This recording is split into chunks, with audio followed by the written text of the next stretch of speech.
ഞാൻ എല്ലാ സ്ഥാനാർത്ഥികളെയും ബഹുമാനിക്കുന്ന ഒരാളാണ്. ഞാൻ എല്ലാ സ്ഥാനാർത്ഥികളെയും ആദരവോടെ നോക്കിക്കാണുന്ന ഒരാളാണ്. കാരണം ഞാൻ രാഷ്ട്രീയത്തിൽ കൈപിടിച്ച് നടക്കാൻ ആഗ്രഹിച്ചതും നടന്നതും ഉമ്മൻചാണ്ടിയുടെ കരങ്ങളാണ് എന്നുള്ളത് നിങ്ങൾക്ക് എല്ലാവർക്കും അറിയാം. ആരെയും വ്യക്തിപരമായി ആക്ഷേപിക്കാനോ അധിക്ഷേപിക്കാനോ അല്ല. രാഷ്ട്രീയ വിമർശനങ്ങൾ ഉന്നയിക്കുമ്പോഴും അതിന്റെ പരിധികളും അതിന്റെ നിലപാടുകളും ഞങ്ങളെയൊക്കെ പഠിപ്പിച്ചിട്ടുള്ളിടത്ത് പോയിട്ടാണ് ഞാൻ ഇങ്ങോട്ടേക്ക് വന്നത്. ഞാനിങ്ങനെ ഓർക്കുകയായിരുന്നു എന്നല്ലേ, ഒരു പക്ഷേ ഉണ്ടായിരുന്നെങ്കിൽ ഞാൻ ആദ്യം എന്റെ പ്രയാസം പറയാൻ വിളിക്കുക ആ നമ്പറിലാവുമായിരുന്നു.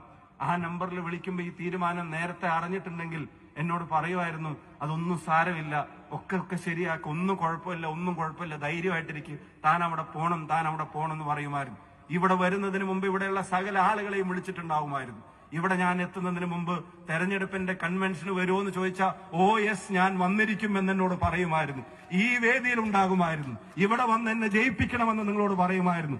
ഞാൻ പുതുപ്പള്ളിയുടെ കബറിടത്തിൽ വന്നു നിന്നപ്പോ വാക്കുകളോട് അല്ലെങ്കിലും എന്നോട് അവിടുന്ന് പറഞ്ഞിട്ടുണ്ട് വടകരയിലേക്ക് പോകണം, എന്നോട് അവിടുന്ന് പറഞ്ഞിട്ടുണ്ടാകും വടകര ജയിക്കണം, എന്നോട് അവിടെ പറഞ്ഞിട്ടുണ്ടാകും അക്രമ രാഷ്ട്രീയത്തിനും വർഗീയ ഫാസിസത്തിനും കാലം ആഗ്രഹിക്കുന്ന തിരിച്ചടി വടകരയിലെ ജനങ്ങളുടെ കരുത്തിൽ നിന്ന് കൊടുക്കണമെന്ന് ആ നേതാവ് പറഞ്ഞിട്ടുണ്ടാകുമെന്ന കാര്യത്തിന് എനിക്ക് സംശയമില്ല.